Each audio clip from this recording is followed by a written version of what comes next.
సదాశివ కుటుంబినిగా, ఈ సమస్త విశ్వమునకు అధిష్టాత్రిగా, సత్యస్వరూపిణిగా, సకల జీవులలో నివసించే జగన్మాత లలితా మహాత్రిపుర సుందరిని వివరించే దివ్య స్తోత్రరాజమైన శ్రీ లలితా త్రిశతి నామార్థములు 80వ భాగము.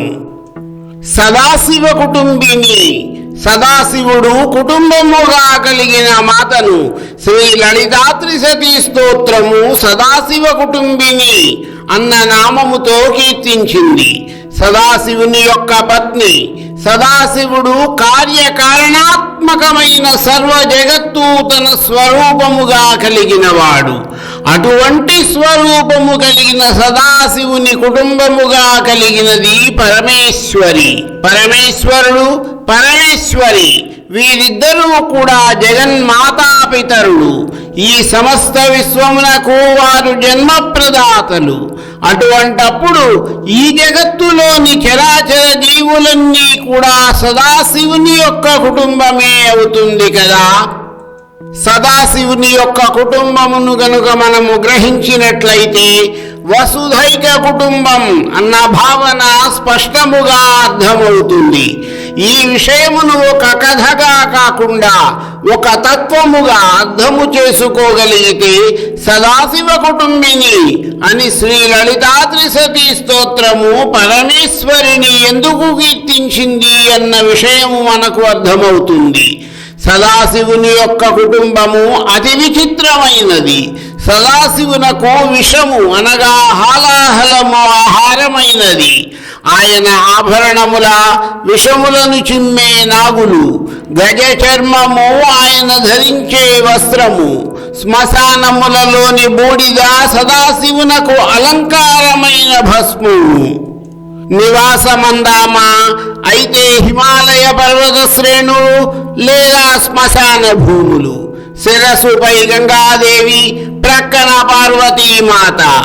ఆయన వాహనము నంది అనే వృషభము, శ్రీమాత వాహనము సింహము. వారి పుత్రులైన శ్రీ మహాగణపతి వాహనము మూషికమైతే షణ్ముఖుని వాహనము మయూరము. ఇది ఒక విచిత్రమైన కుటుంబము కాదా. సింహములకు ఆహారము వృషభము, నాగులకు ఆహారము మూషికములు, నెమలికి ఆహారము నాగులు. ఇన్ని పరస్పర విరుద్ధములైన జీవులు ఎటువంటి ద్వేషములు లేకుండా కలిసి ఉండడం అనేదే సదాశివ కుటుంబము యొక్క తత్వము, సదాశివ కుటుంబిని యొక్క ప్రభావము. సకలాధిష్టాన రూప.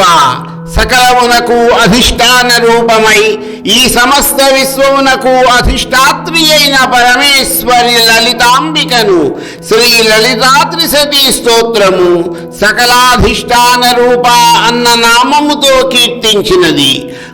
కొన్ని నామముల అర్థములు మనము నిషేధిత వాక్యములను గమనిస్తే అర్థమవుతాయి. బృహదారణ్యక ఉపనిషత్తు ఆరాత ఆదేశో నేతి నేతి అనగా ఈ దృశ్య ప్రపంచము పరబ్రహ్మము కాదు, సత్యము యొక్క సత్యమైన బ్రహ్మస్వరూపమును మనకు గోచరమయ్యేది ఇది కాదు అని వివరించింది. కఠోపనిషత్తు నేహనా నాస్తికించన అనగా బ్రహ్మము అనబడే ఈ ఆత్మయందు నానాత్వము లేదు అని వివరించుటచే వీటన్నిటికీ అధిష్టాన రూపమైనది పరమేశ్వరి అని వ్యక్తమవుతున్నది. నేతి నేతి అనగా ఇది కాదు అన్న నిషేధిత వాక్యములకు ఎక్కడో అంతము ఉంటుంది. మన మనస్సును అధిష్టానముగా చేసుకుని ప్రకాశిస్తున్న ఆ అంతమైన పరదేవత రూపముగా అనుభూతిని కలిగించుచున్న శ్రీమాతయే సకలాధిష్టాన రూప అని శ్రీ లలితా త్రిశతి స్తోత్రము కీర్తించిన తల్లి.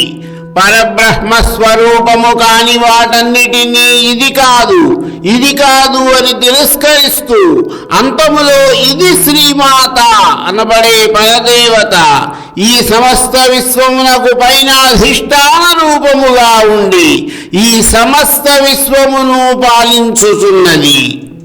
సత్యరూప, సత్యమే తన రూపముగా కలిగిన పరమేశ్వరి లలితాపరా భట్టారికను శ్రీ లలితా త్రిశతీ స్తోత్రము సత్యరూప అనే నామముతో కీర్తించింది.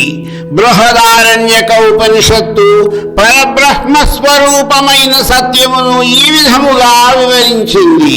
తద్వై తదేవ తదా సత్యమేవ సయో హైతం మహధ్యక్షం ప్రథమాయం వేదం సత్యం బ్రహ్మేతి జయతీమాం లోకాం జిత ఇన్వసావసత్ య ఏవమొత్తం మహధ్యక్షం ప్రథమజం వేదం సత్యం బ్రహ్మేతి సత్యం హేవ బ్రహ్మ అనగా ఆ హృదయమునందు సత్యము అనగా పరబ్రహ్మము సత్యరూపముగా నివసించును.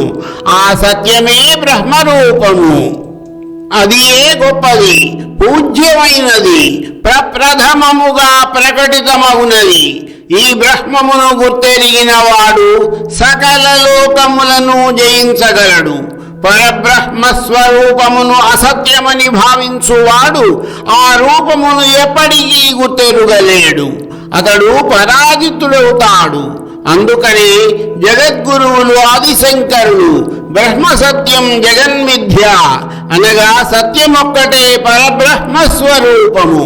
జనన మరణాలు లేవు, సంసారగతి లేదు, దృశ్యాలతో కూడిన జగత్తు సత్యం కాదు.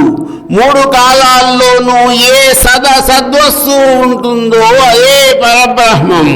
ఈ జగత్తు నాశమగు స్వభావము కలది. పరబ్రహ్మస్వరూపము సత్యము, శాశ్వతము, నాశరహితమైనది అని వివరించారు.